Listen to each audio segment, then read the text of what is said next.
강대상 앞에 여러 가지 열매들이 이렇게 가득 들여졌는데 이 열매들은 그냥 하늘에서 뚝 떨어진 것이 아니죠. 누군가가 심었던 것을 거두는 열매입니다. 사과도, 메론도, 바나나도, 애플도 모든 것들이 벼도, 깨, 별게 다 있는데 누군가 심었기 때문에 거두는 것입니다. 심은 대로 거두는 것은 만고 불변의 법칙. 콩을 심으면 콩을 거두고 팥을 심으면 팥을 거두고 많이 심으면 많이 거두고 적게 심으면 적게 거두고 심은 것이 없으면 거두는 것이 없다라는 것은 진리입니다. 이 세상은 밭이고 그 다음에 하나님께서 우리에게 모든 주신 것들은 하나의 씨앗이요 종자입니다. 하나님이 우리에게 주신 모든 축복들은 내가 먹으면 양식이 되지만 이것을 심으면 축복의 씨앗, 종자가 되기도 합니다. 내일을 위해서, 우리 자손들을 위해서 심으면 되는 것입니다. 하나님이 우리에게 밭어주시고 오늘이라는 시간과 환경과 건강도 주시고 또 심을 수 있는 엄청난 파종할 수 있는 종자도 우리에게 주셨는데 우리가 심기만 하면 이른 비와 늦은 비를 주시고 햇빛과 공기를 주시고 모든 환경을 통하여 열매 맺게 해 주신다라는 거예요. 그래서 우리는 좋은 종자를 심되 많이 심어야 됩니다. 갈라디아 6장 7절에 보면 스스로 속이지 말라. 하나님은 업신여김을 받지 아니하시나니 사람이 무엇으로 심든지 그대로 거두리라. 고린도후서 9장 6절에 보면 적게 심는 자는 적게 거두고 많이 심는 자는 많이 거둔다 하셨습니다. 자, 우리가 알 것은 이 눈에 보이는 이 생물학적인 종자만 있는 것이 아니라 눈에 보이지 않는 축복의 씨앗들이 있다라는 거예요. 하나님 앞에 심어야 할 축복의 씨앗, 우리의 미래를 위하여 심어야 할 축복의 씨앗이 무엇일까요? 첫째는 좋은 생각이 축복의 씨앗입니다. 생각도 씨앗이고 심는 거예요. 그래서 생각하는 것이 어느 순간에 현실로 나타나는 것을 우리 모두는 경험합니다. 사탄은 내가 생각하는 것을 늘 엿보고 있어요. 욥이 하나님으로부터 온전한 사람이고 순전한 사람이고 하나님을 경외하는 사람이다는 인정을 받았어요. 또 하나님으로부터 복을 엄청나게 받았는데 양이 7천, 낙타가 3천, 소가 1천, 암나귀가 500, 종들을 셀 수 없을 정도로 동방에서 최고의 갑부라고 했습니다. 그리고 아들, 딸을 낳고 다복하게 살았는데 어느 한순간에 사고를 당해서 이 모든 것들을 잃어버리고 알거지가 되었어요. 욥이 고난 당하고 나서 제일 먼저 고백한 말이 욥기 3장 25절입니다. 내가 두려워하는 그것이 내게 임하고 내가 무서워하는 그것이 내 몸에 미쳤구나. 욥은 잘 될 때, 형통할 때 좋지 않는 생각을 품었어요. 내 이 형통이 언제까지 계속될 것인가? 내가 이렇게 잘 살아도 될 것인가? 어느 순간에 내가 완전히 망해서 알거지가 되지 않을까? 어느 순간에 우리 아이들이 죽지 않을까? 이 행복이 계속될 것인가? 이 이상한 생각, 두려운 마음을 품고 있었어요. 사탄이 이것을 탁 보고 고발을 합니다. 그래서 하나님이 천상에서 욥을 마음껏 칭찬하니까 욥이 사탄이 고발하죠. 욥이 그냥 하나님을 경외하고 믿음으로 사는 줄 압니까? 욥에게 너무 많은 복을 주셨기 때문에 그렇습니다. 욥에게 주었던 것 한번 빼앗아 보시면 욥이 하나님을 저주하고 도망할 것입니다. 그래서 하나님의 허락하에 욥이 시험을 당해서 엄청난 시험을 당하고 다 잃어버렸어요. 닭이 알을 품고 있으면 때가 되면 그것이 병아리로 나오듯이 우리가 알고 모르게 우리 속에 부정적인 생각들, 두려운 생각들, 염려하는 막연한 두려운 이런 마음들을 품고 있으면 언젠가는 이게 알을 깨고 내 모습 속에 나타나는 거예요. 사람들이 걱정하고 염려하는 것들을 보면 통계를 보면 40%는 아직 일어나지 않는 일들이라는 거예요. 이거 내가 이러다 암 걸리면 어떡하지? 이러다가 내가 망하면 어떻게 하나? 쓸데없는, 아직도 오지 않는 쓸데없는 걱정이라는 거예요. 그리고 30%는 돌이킬 수 없는 이미 과거에 지나간 일이에요. 옛날에 내가 고등학교 때 공부 조금만 잘했었으면, 그때 내 그 기회를 놓치지 않았으면, 내가 조금만 더 키가 컸었으면, 이런 쓸데없는 과거에 이미 지나간 일. 그리고 12%는 다른 사람이 나를 어떻게 볼까 하는 염려예요. 다른 사람의 시선들을 생각하는 겁니다. 저 사람이 나를 무시하지 않나? 저 사람이 나를 욕하지 않나? 내가 왕따를 당하면 어떻게 할까? 다른 사람에게 욕먹지는 않을까? 이 쓸데없는 걱정을 하는 거예요. 그리고 10%는 스트레스를 받으면 더 악화되는 건강에 대한 염려들. 그리고 실제로 걱정하고 염려해서 해결할 수 있는 방법은 8%밖에 안 된다라는 거예요. 그래서 성경은 걱정하지 말라, 염려하지 말라라는 말을 계속 하는데 무려 365번이나 매일 걱정할 수밖에 없는 존재들이기 때문에 그렇게 걱정하지 말라라는 거예요. 주님은 걱정과 염려를 극복하는 비결을 빌립보서 4장 6절 7절에 말씀합니다. 아무것도 염려하지 말고 다만 모든 일에 기도와 간구로 너희 구할 것을 감사함으로 하나님께 아뢰라. 그리하면 모든 지각에 뛰어난 하나님의 평강이 너희 그리스도 예수 안에서 너희 마음과 생각을 지키시리라. 걱정거리, 염려거리가 있으면 이것을 하나님 앞에 기도 제목으로 바꾸어서 기도하면 걱정과 염려가 떠나간다라는 거예요. 다윗은 사울에게 쫓길 때, 생명의 위협을 받을 때, 두려움과 걱정과 염려가 가득한 때 이것을 씨앗이 되지 않도록 털어버렸어요. 시편 43편 5절에 보면 낭망하고 절망하는 자기 영혼을 향하여 책망하며 선포합니다. 내 영혼아 내가 어찌하여 낙심하며 어찌하여 내 속에서 불안해하는가. 너는 하나님께 소망을 두라. 그가 나타나 도우심으로 말미암아 내 하나님을 여전히 찬송하리로다.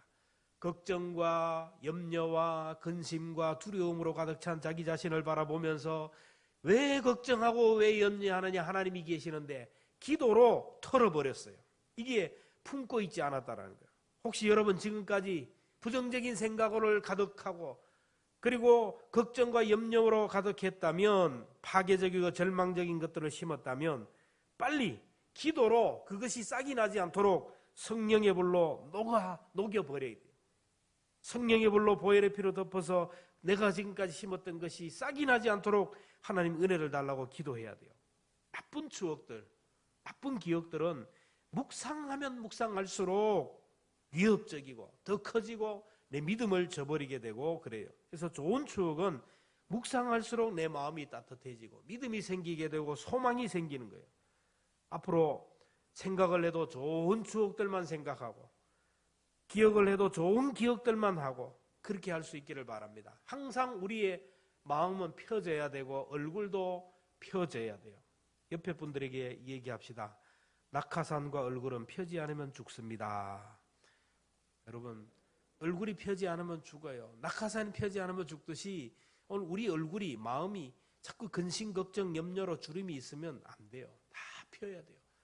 날마다 선포하면서 기도하면서 기도로 내 마음의 걱정, 염려들을 다 털어버리고 하나님과의 좋은 추억들, 하나님의 은혜 받았던 기억들, 하나님에게 응답받았던 기억들, 우리 인간관계 속에서 좋은 추억들만 날마다 기억할 때 이것이 또 우리에게 씨앗이 된다는 거예요. 둘째로 우리들이 심어야 할 축복의 씨앗은 좋은 말입니다. 말이 씨가 된다는 말이 있고 가는 말이 고와야 오는 말이 곱다는 말이 있고 말 한마디로 천냥빛을 갚는다. 이 밤대 말로 하면 말 한마디로 빚을 진다라는 거예요.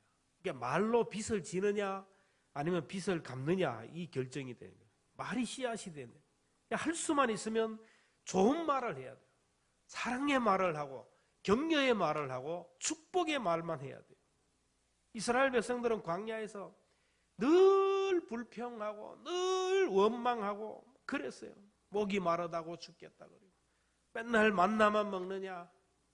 그래서 고기 메추라기를 주니까 뭐 메추라기만 먹냐. 뭐 배추는 안 주냐. 상추는 안 주냐. 마늘을 안 주냐. 이러면 이렇다고 저러면 저래도 불평. 홍해 앞에서도 우리가 여기서 죽었으면 좋겠다. 가나안 땅을 바라보면서도 그 땅은 우리가 들어갈 수 없다. 여기서 죽었으면 좋겠다. 이렇게 불평할 때 하나님이 말씀합니다. 민수기 14장 28절에 보면 여호와의 말씀에 내 삶을 두고 맹세하노라. 너희 말이 내 귀에 들린 대로 너희에게 행하리라. 하나님께서 늘 불평하고 원망하고 여기서 죽었으면 좋겠다 하던 그 이스라엘 백성들은 광야에서 다 죽었어요. 그러나 우리는 할 수 있습니다. 하나님이 우리와 함께 하시면 우리는 가나안에 들어갈 수 있습니다. 긍정적인 말을 하고 소망적인 말을 했던 여호수아와 갈렙만이 가나안 땅에 들어갔어요. 사람은 입에서 나오는 말의 열매를 먹고 살아요. 잠언 18장 20절 이하에 보면 사람은 입에서 나오는 열매로 말미암아 배부르게 되나니 곧 그의 입술에서 나는 것으로 말미암아 만족하게 되느니라. 죽고 사는 것이 혀의 힘에 달렸나니 혀를 쓰기 좋아하는 자는 혀의 열매를 먹으리라. 사람이 단순하게 말을 하는 것 같지만 내가 이 말을 하면 말하는 상대방이 듣게 되고 하나님이 듣게 되고 듣는 내가 듣게 돼요. 결국 하나님은 들리는 대로 행한다고 하셨고, 그리고 내가 말을 하면 긍정적인 말을 하면 상대방이 긍정적인 반응을 하고 부정적인 말을 하면 상대방이 나에게 부정적인 반응을 해요. 상대방에 상처를 주면 그 상대방은 또 나에게 상처를 주게 돼요. 그리고 내가 한 말을 듣기 때문에 내가 내 말을 듣고 내 삶을 그걸로 끌고 가는 거예요. 그래서 에베소 5장 3절 4절에 보면 음행과 온갖 더러운 것과 탐욕은 너희 중에서 그 이름조차도 부르지 말라. 이는 성도에게 마땅한 말이라. 누추함과 어리석은 말이나 희롱의 말이 마땅치 아니하니 오히려 감사하는 말을 하라. 여기서 너희 중에서 그 이름조차 부르지 말라. 이름을 부르다 얘기했는데 이거는 오노마조라는 뜻인데 관계를 맺다, 소통하다라는 거예요. 여러분, 우리가 무슨 말을 하면 이 말이 그냥 말이 아니에요. 말은 한번 뱉어버리면 다시 주워 담을 수가 없어요. 이 말을 하면 이 말이 상대방과 관계를 맺게 되고, 말을 하면 내 자신과 관계가 맺고, 말을 하면 하나님과의 관계가 맺고, 말을 하면 말의 능력이기 때문에 이 자연세계 속에서 관계를 맺어요. 그래서 말하고 나면 그 말이 내 삶의 열매로 나타난다는 거예요. 오늘 내가 여기서 누구를 욕하고 정죄하고 비판하면 이게 말이 돌고 돌아서 그대로 나에게 들어와요. 그대로 들어옵니다. 목회를 하다 보면 사람들이 그래. 누가 어디서 무슨 얘기를 했는지 그대로 들어와요. 그대로 들어와요. 우리끼리니까 비밀로 하자 얘기하지만 천만의 말씀이에요. 다 돌고 돌아서 말한 상대방에게 들어가고 또 본인에게 들어오고 돌아와요. 그래서 우리는 어떻게 하든지 간에 은혜로운 말만 해요. 좋은 말만 해야 됩니다. 칭찬하고 격려하고 위로하는 말만 해요. 누가 어떤 사람에게 소문이 들려와요. 누가 어떤 자리에서 막 자기를 칭찬하고 격려하고 했다는 말이 들어오면 그 사람이 괜히 좋아지는 거예요. 근데 누가 나를 욕하고 비방하고 막 했다는 소리 들으면 괜히 기분이 나쁜 거예요. 말은 씨가 되는 거예요. 특별히 교회에서는 은혜로운 말만 해야 돼요. 찬송하고 기도하고 건면하고 위로하고 축복의 언어를 해야 돼요. 예수님의 얘기로 가득한 교회, 기도 응답받은 그 내용들을 얘기하고 예수님에 관한 얘기를 가득해요. 어떤 교회들은 구역 예배를 드리면 성경 한 절 읽고 나서 대충 한 3분 설교하고 나서 주님 안에 교제한다고 얘기하면서 음식을 먹으면서 이 얘기를 하는데 막 세상 얘기를 하는 거예요. 현 정권을 막 씻기 시작하고 어떤 연예인이 누구하고 이혼하고 결혼했다는 얘기도 하고 누가 막 주식으로 대박이 났다 그리고 누가 집을 바꿨다는데 온갖 세상 얘기를 막 하고 그런 걸 봐요. 이게 교회 안에서는 그러면 안 된다라는 거예요. 생명의 말을 해야 돼요. 축복의 말을 해야 됩니다. 예수님 얘기를 하면 찬송하고 기도하고 예수님 얘기하면 예수님이 찾아와요. 엠마오로 가던 제자들이 예수님에 대한 얘기를 할 때 주님이 그들을 찾아왔어요. 그래서 교회는 예수님에 대한 얘기를 하고 말씀 듣고 말씀 읽고 찬송하고 기도하고 주의 이름을 부르는 곳이 되어야 돼요. 좋은 말을 많이 해서 여러분 좋은 열매 거두시기를 주의 이름으로 축원합니다. 마지막으로 우리들이 심어야 할 축복의 씨앗은 따라합시다. 감사입니다. 여러분, 제가 제일 좋아하는 과일이 뭔지 아세요? 하나님이 제일 좋아하는 과일이 뭔지 아세요? 하나님이 제일 좋아하는 과일 몰라요? 요 감입니다. 감이랍니다. 감. 왜 그러냐? 그래서 하나님께 감사드리세. 감사드리세. 무슨 말인지 이해 뭐하죠? 여러분 하나님 앞에 감을 많이 사드리시기를 바랍니다. 하나님이 감을 제일 좋아하신대요. 부모님의 은혜에 감사드리면요, 효도를 하면 부모님이 기뻐하고, 부모님께 효도하면 그 자녀가 또 효자 효녀가 돼요. 옛날에 고려장이 얘기 듣잖아요. 자기 늙은 아버지 모시고 고려장하고 돌아오니까 아들이 다시 지게를 지고 따라와요. 이거 왜 들고 나오냐? 다음에 아버지 늙으면 나도 갖다 버리려고. 여러분, 효자 밑에 효자가 나요. 효도를 많이 하면 그 자녀들이 그걸 보고 또 효도를 하게 된다라는 거예요. 인간관계도 마찬가지예요. 친구들에게, 사람들에게 감사를 많이 하면 친구가 생기고 우군이 생겨요. 은혜를 받았는데, 신세를 졌는데 감사하지 못하고 배신하면 사람을 잃게 돼요. 그 소식을 듣는 다른 사람도 그러면서 등을 돌리게 돼요. 무엇보다도 하나님께 감사하면 하나님이 은혜를 주셔요. 시편 50편 14절 이하에 보면 감사로 하나님께 제사를 드리며 지존하신 이에게 내 서원을 갚으며 환난 날에 나를 부르라. 내가 너를 건지리니 내가 나를 영화롭게 하리라. 하나님께 감사로 제사를 드리는 자는 환난의 때에 하나님이 도와주시겠다라는 거예요. 응답하신다라는 거예요. 여러분, 우리가 감사의 씨앗을 뿌리면 반드시 열매를 거둬요. 감사의 씨앗이라고 했는데 감사의 말도 되고 감사의 예배도 되고 감사의 기도가 되고 감사의 찬송이 될 수가 있어요. 오늘 우리가 감사의 예배가 될 수 있어요. 이 모든 것을 감사의 제사라. 감사는 또 말로 하는 것이 아니고 입술로 하는 것이 아니고 제물로 하는 겁니다. 제사에서는 반드시 제물이 필요하다. 제가 여러분에게 몇 번 말씀을 드렸는데 어떤 나이가 배가 고파서 이제 가다 보니까 빵 가게를 지나가는데 빵 냄새가 너무너무 막 구수해. 자기도 모르게 가게 들어가서 막 냄새를 맡았어요. 빵 살 돈은 없고 빵 냄새를 시큼 맡고 나가려니까 주인이 오라고. 네. 빵 냄새값 내놓으라고. 이 아이가 기가 막혀가지고 주머니 동전을 꺼내야 될 만한 알았다고.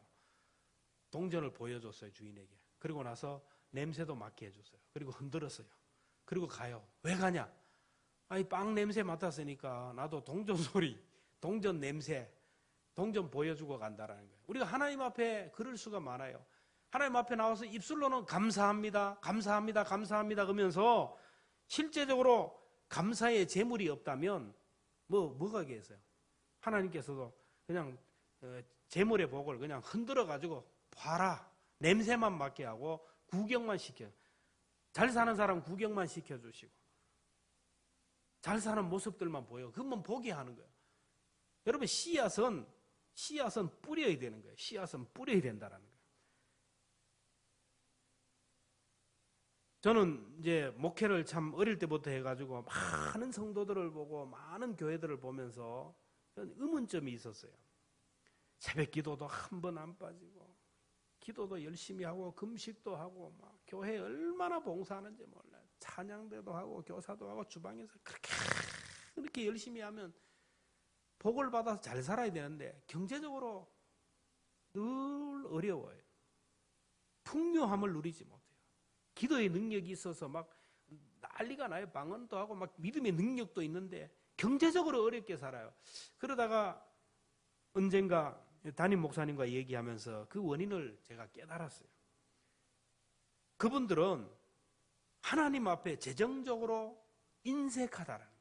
사람들에게 인색한 사람들이에요. 기도 많이 하고 열심히 하기는 하는데 믿음의 능력은 있는데 사람들에게 너무 인색하고 하나님 앞에 드리는 것이 인색해서 발발 떠는 사람들. 왜 그러냐? 여러분, 재물의 씨앗을 심지 않으면 재물의 복을 받을 수가 없다라는 것입니다. 농부가 올해는 고추값이 비싸겠다라고 생각하면 고추를 심으면 고추가 열려요. 고추를 심었는데 팥이 안 열려요. 우리가 하나님 앞에 심는 것도 마찬가지입니다. 헌금도, 물질도 씨앗이에요. 씨앗이라고 할 때 어떤 씨앗입니까? 축복의 씨앗. 10절에서는 풍성하게 하는 씨앗, 11절에는 넉넉하게 하는 씨앗이라고 해서 시험에 들었다고 심지 않고 사정이 어렵다고 심지 않고 배고프다고 먹어버리면 안 돼요. 헌금은 축복의 씨앗입니다. 제가 지금까지 이걸 보면 그래요. 후손들이 풍성하게 누리는 거 보면 조상들이 다 그렇게 심었던 사람의 의인의 후손이 걸식함을 보지 못했다. 성경에 말씀합니다. 당장 쓸 것이 없는데 뭐 헌금을 하냐? 그게 아닙니다. 농부는 아무리 힘들어도 다음 해에 파종할 종자는 먹지 않습니다. 교회 마음에 안 들다고 헌금 안 하는 사람이 있고 뭐 기분 나쁘다고 안 하는 사람이 있는데 그래서는 안 돼요. 미국의 맥클리 박사가 아주 재미있는 실험을 했습니다. 200명을 대상으로 이제 설문조사를 했는데 100명씩 팀을 나눴어요. 그래서 100명 A팀에게는 오늘 일어난 일들 가운데 가장 기분 나빴던 일을 적으라고 했어요. 불평하고 원망거리, 기분 나빴던 일을 적으라. B팀에는 오늘 일어난 일들 중에 기분 좋았던 일들, 긍정적인 것들만 적으라고 했어요. 그리고 실험을 3주를 계속했어요. 매일 아침부터 저녁까지 기분 나빴던 일만 적으라는 거예요. 막 짜증나는 일들만, 부정적인 일들만 적는 A그룹이 있고 B그룹은 그거 아니고 좋았던 일, 감사의 제목들만 막 기록하라고 그랬어요. 3주 후에 실험 결과를 데이터를 냈는데 B팀에 속한 사람들, 매일 기분 좋았던 일들만 기록했던 사람들은 스트레스를 거의 받은 일이 없다라는 겁니다. 그 기간 동안 병이 난 사람도 별로 없었고 모두 밝은 표정이고 활기가 넘쳤어요. 감사의 제목들이 점점 더 많이 일어나고 좋은 일들만 일어났는데 A팀에 속한 사람들, 부정적이고 파괴적이고 안 되었던 것들만 자꾸 기록했던 그 사람들은 결과가 어떠냐? 막 위험에, 스트레스에 막 어떤 사람은 남자친구와 여자친구와 헤어진 사람도 있고 얼굴 표정이 모두 어둡고 불행했다라는 거예요. 무엇을 심느냐가 그렇게 결정이 되는 거예요. 오늘 여기서부터 무엇을 심느냐? 나는 아무것도 심지 않는다고 가만히 있지만은 그러나 그것은 게으름을 심는 것이에요. 나는 다른 사람을 욕하고 비방하지 않는다 그러면서 속으로만 한다. 속으로 다른 사람을 미워하고 다른 사람을 시기하고 증오하는 것, 이거 또 심는 거예요. 가만히 있어도 심는 거예요. 그래서 우리는 의도적으로 좋은 것을 심어야 돼요. 좋은 추억들을 심어야 됩니다. 가족들과의 관계에서 좋은 추억들을 자꾸 묵상하고 인간관계 속에서도 좋은 추억들을 묵상하고 하나님 앞에 내가 복받은 것들을 추억하고 기도 응답 받았던 것을 추억하고 내가 은혜 받았던 그때를 자꾸 추억하고 하면은 좋은 추억을 심으면 좋은 것이 다가와요. 그리고 좋은 말을 해야 돼요. 다 마음에 드는 게 어디 있겠습니까? 마음에 안 드는 것도 있지만 이까지 올라더라도 좋은 말만, 축복하는 말만, 격려하고 생명을 살리는, 복음 전하는 이런 축복의 말만 자꾸 심어야 돼요. 그리고 감사의 씨앗을 심어야 됩니다. 힘들지만 어렵지만 내일을 위하여, 미래를 위하여 감사의 말을 하고 감사의 기도를 드리고 감사의 찬송을 하고 무엇보다도 물질로 하나님 앞에 감사할 때 은혜가 있어요. 시편 126편 5절에 말씀합니다. 눈물을 흘리며 씨를 뿌리는 자는 기쁨으로 거두리로다. 울며 씨를 뿌리러 나가는 자는 반드시 기쁨으로 그 곡식단을 가지고 돌아오리라. 심는 것이 쉽지 않아요. 어렵기 때문에 눈물로 심는 거예요. 이를 악물고 심는 겁니다. 기도하면서 심는 거예요. 영적인 몸부림을 하면서 심는 거예요. 그래서 심으면 울면서 씨를 뿌리면 기쁨으로 단을 거두고 내가 기쁨으로 단을 거두게 되고 우리 자녀들이 단을 거두게 되고 후손들이 단을 거두게 오는 거예요. 오늘부터 여러분 정말로 축복의 씨앗을 많이 심어야 돼요. 눈물을 흘리면서 이를 악물면서 금식하면서 영적인 몸부림을 하면서 축복의 씨앗을 심어보세요. 머지않는 시간에 기쁨으로 단을 거두를 그날이 있다는 것을 기억하며 축복의 씨앗을 많이 심어가는 이 계절 여러분의 생애가 되기를 주의 이름으로 축원합니다.